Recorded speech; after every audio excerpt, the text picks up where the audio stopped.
नारेबाजी करणारे हे तरुण तरुणी राजकीय पक्षाचे कार्यकर्ते असल्याचा भास झाल्यास नवल नाही। पण कुठल्याही राजकीय पक्षाचे हे कार्यकर्ते नाहीत। हे सगळे नागपूरला पोलीस भरतीसाठी आले। याआधी 19 आणि 22 एप्रिल आणि नंतर 10 मेला होणारी परीक्षा रद्द झाल्यामुळे याचा आज सोक्षमोक्ष लागणार ही आशा या विद्यार्थ्यांना होती।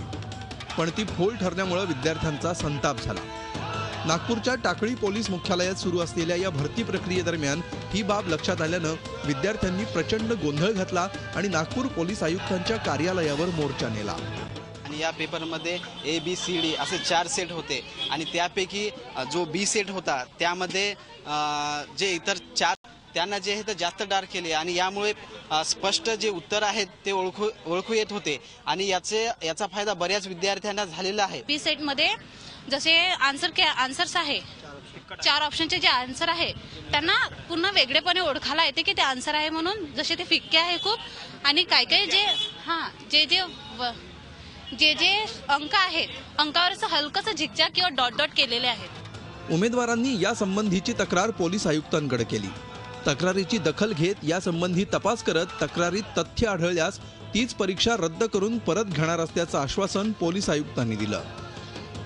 आम्ही सुद्धा पाहिल्यानंतर तशी थोडी चूक दिसते, परंतु आता आम्ही ठरवलेले आहेत की आम्ही 4 ग्रुपचे आजच्या आज स्कॅन करणार आणि हे B ग्रुपमध्ये जर काही यामुळे फायदा झाला असेल तर निश्चितपणे त्यामध्ये मुलांना जास्त मार्क पडला असावा।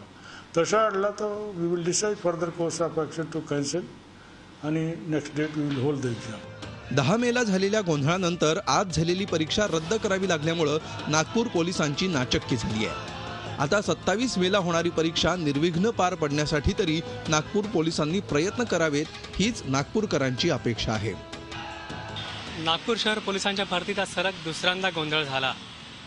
या परीक्षेमध्ये झालेल्या गोंधळादरम्यान विद्यार्थ्यांनी लावलेले आरोप किती खरे किंवा किती खोटे हे तर नंतर कळेलच। पण एक मात्र खरं आहे, राज्याच्या कानाकोपऱ्यातून आलेल्या विद्यार्थ्यांना गैरसोय तर होतेच आहे, पण महत्त्वाचं म्हणजे पोलीस विभागाची डोके देखील एकूणच प्रकारामुळे वाढली आहे। त्यामुळे या पूर्ण प्रक्रियेत काय तपास करावा लागेल किंवा काय बदल करावा लागेल याची देखील देखील पोलिसांना ठरवावे लागेल। ब्युटी जर्नलिस्ट मंगेश हस्तकसह Akhilesh Halve, Zee media, Nagpur. Zee 24 तास रहा एक पाऊल पुढे।